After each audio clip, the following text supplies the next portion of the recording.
If you guys are going to do your BRZ FRS kswap of your own, if you plan to use a 350Z CD trans and are going with the Toge factory kit, basically the kit's going to come with this plate, and this is going to be your transmission brace. So basically you're gonna have to remove all your interior, all your trim pieces. You're also gonna have to pull up the carpet. The kit comes with templates which are gonna tell you exactly where you need to drill these guys. So essentially what this is gonna achieve for you is these guys are gonna be mounted on the inside, and it's gonna sandwich against this side of your transmission brace. So it's going to basically sandwich your transmission tunnel. You're also going to have to cut out your stock transmission mount. So well, you're not going to have to cut it out, you're just going to have to drill out the spot welds and like remove it.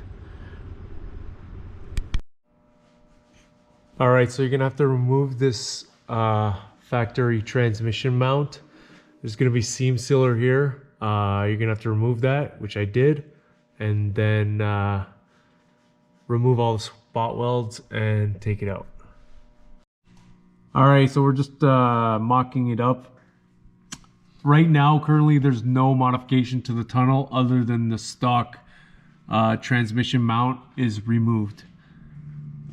I am going to need to do some hammering where the transmission kind of gets fat at the end here.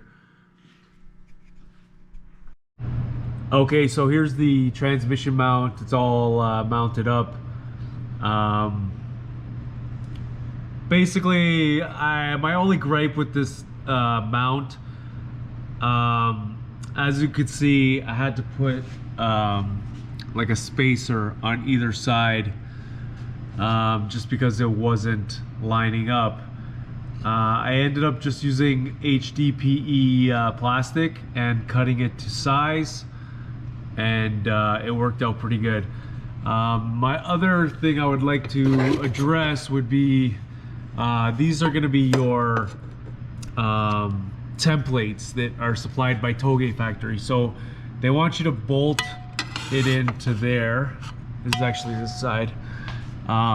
So basically it's going to go in right there. So just imagine here, and then mark the holes to drill.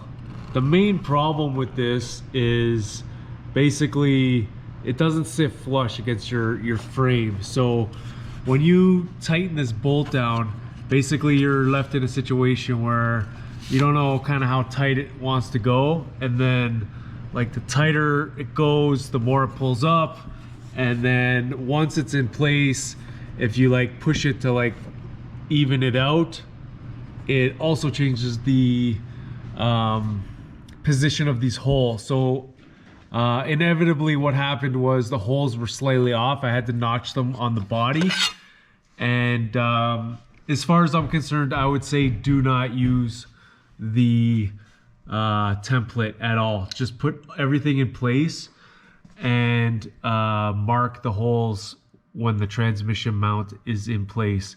Just a little heads up though, you are going to probably end up needing these spacers, and you can kind of just make your own, or even buy like a little piece of aluminum and cut it to size. Transmission clearance is good. There's definitely some massaging that is required, but all in all, it's all good. Taking out that transmission mount was kind of a pain in the ass. The spot welds, definitely get yourself a spot weld removal drill bit. All right, so if you guys are also going to be doing auto to manual swap, just a little heads up, the brake and the clutch unit will not fit if the brake master and booster are in place. So you're gonna have to disconnect the brake lines and the booster and pull it out so that fork can clear the whole assembly. Once that's out, it all just bolts up pretty good. But it's officially got 3 pedals now. So now we're just gonna address fueling. We're gonna go with a DW300. I also picked up this fuel door flap. It's gonna help with fuel starvation when you have lower fuel in your gas tank. So this is gonna be your fuel door flap. You're also gonna cut this guy off your factory sock, and you're not gonna need it because you're gonna be using this setup. But you are gonna need this for this piece right here. All right, this is all back together. New fuel pumps inside.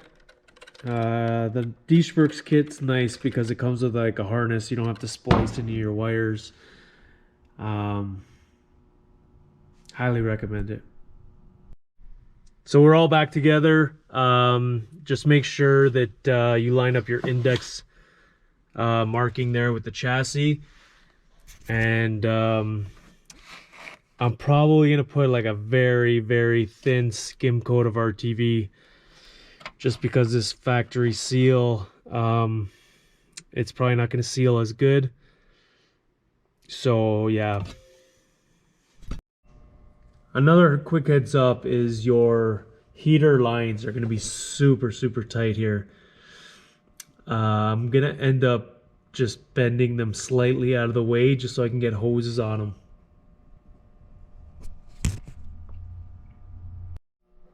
Just got the turbo, going with a Garrett G30 660. It's looking real good.